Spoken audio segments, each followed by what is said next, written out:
Here we start reading a book called Atomic Habits. Today we learn the Habits Scorecard. Explanation ahead. Keeps listening to topic. Walk slowly. The 3RD law. Make it easy. Topic 11. Walk slowly, but never backward. On the first day of class, Jerry Uelsman, a professor at the University of Florida, divided his film photography students into two groups. Everyone on the left side of the classroom, he explained, would be in the quantity group.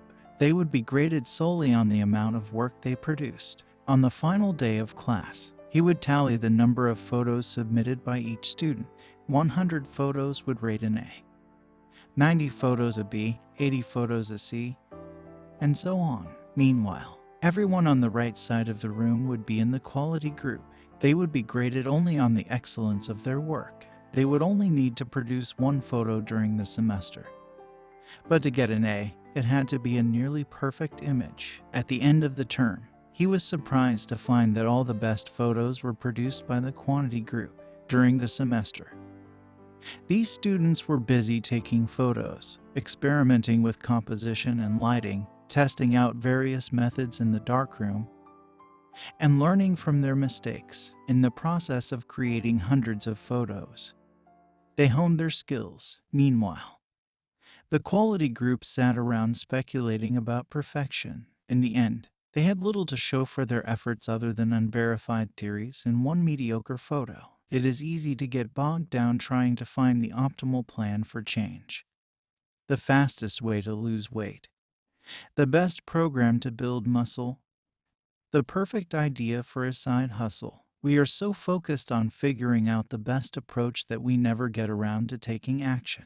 As Voltaire once wrote, "The best is the enemy of the good." I refer to this as the difference between being in motion and taking action. The two ideas sound similar, but they're not the same. When you're in motion, you're planning and strategizing and learning. Those are all good things, but they don't produce a result. Action, on the other hand, is the type of behavior that will deliver an outcome. If I outline 20 ideas for articles I want to write, that's motion. If I actually sit down and write an article, that's action. If I search for a better diet plan and read a few books on the topic, that's motion. If I actually eat a healthy meal, that's action. Sometimes motion is useful, but it will never produce an outcome by itself. It doesn't matter how many times you go talk to the personal trainer.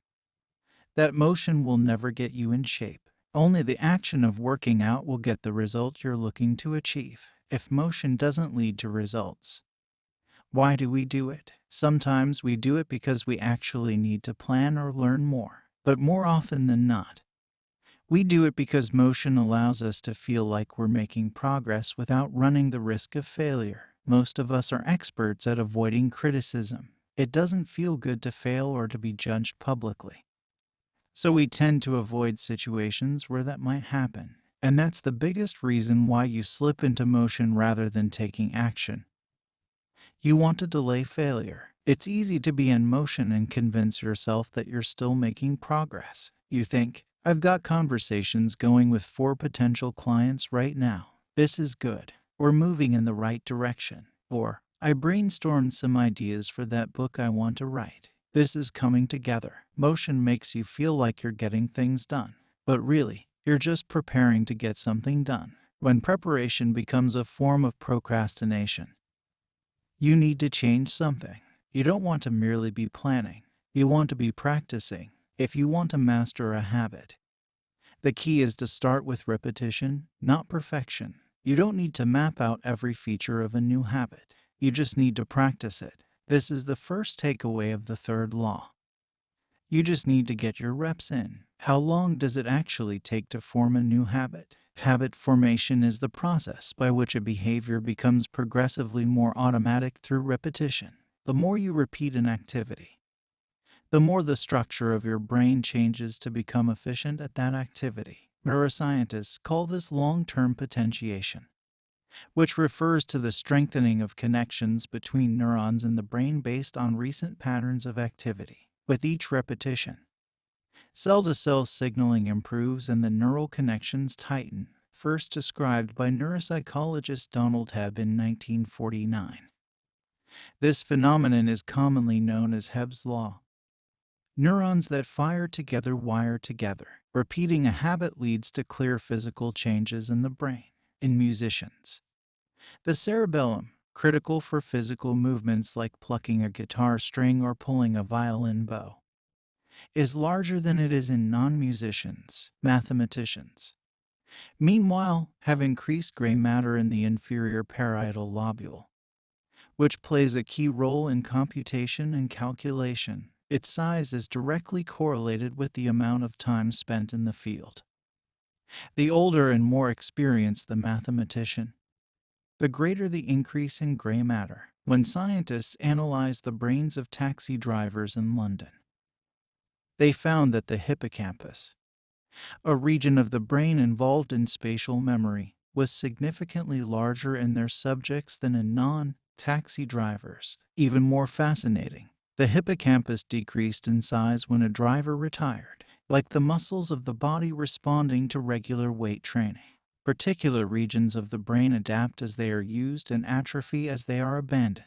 Of course, the importance of repetition in establishing habits was recognized long before neuroscientists began poking around.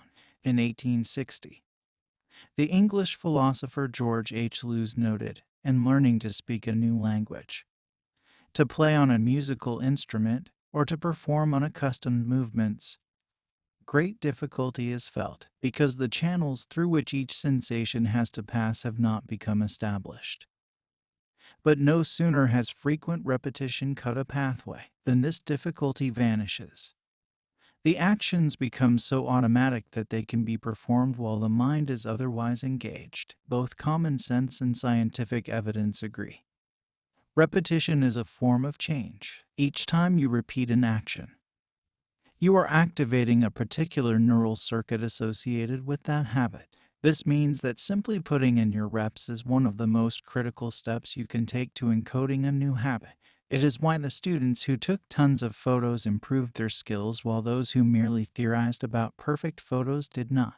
One group engaged in active practice, the other in passive learning, one in action, the other in motion. All habits follow a similar trajectory from effortful practice to automatic behavior, a process known as automaticity. Automaticity is the ability to perform a behavior without thinking about each step, which occurs when the non-conscious mind takes over. It looks something like this.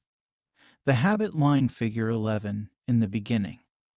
A habit requires a good deal of effort and concentration to perform. After a few repetitions, it gets easier, but still requires some conscious attention. With enough practice, the habit becomes more automatic than conscious. Beyond this threshold, the habit line, the behavior can be done more or less without thinking. A new habit has been formed. On the following page, you'll see what it looks like when researchers track the level of automaticity for an actual habit like walking for 10 minutes each day. The shape of these charts, which scientists call learning curves, reveals an important truth about behavior change. Habits form based on frequency, not time. Walking 10 minutes per day, figure 12.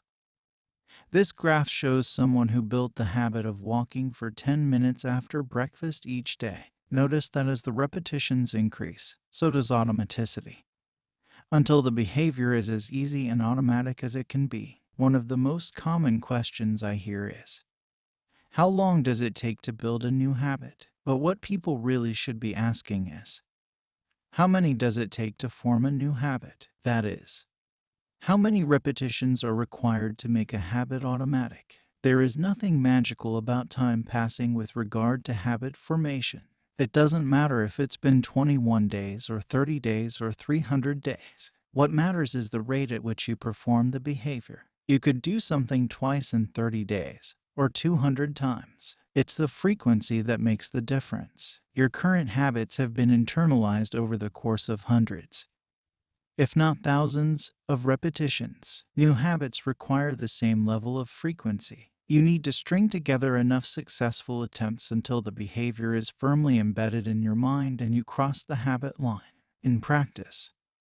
It doesn't really matter how long it takes for a habit to become automatic. What matters is that you take the actions you need to take to make progress. Whether an action is fully automatic is of less importance. To build a habit, you need to practice it, and the most effective way to make practice happen is to adhere to the third law of behavior change.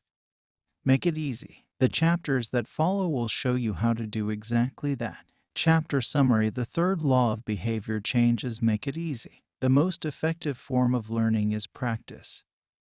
Not planning. Focus on taking action.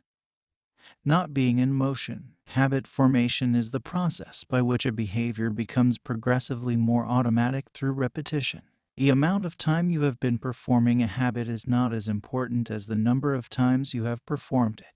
This topic ends here. Next chapter in next video. Keep learning, keep going. Don't forget to like and subscribe for more information.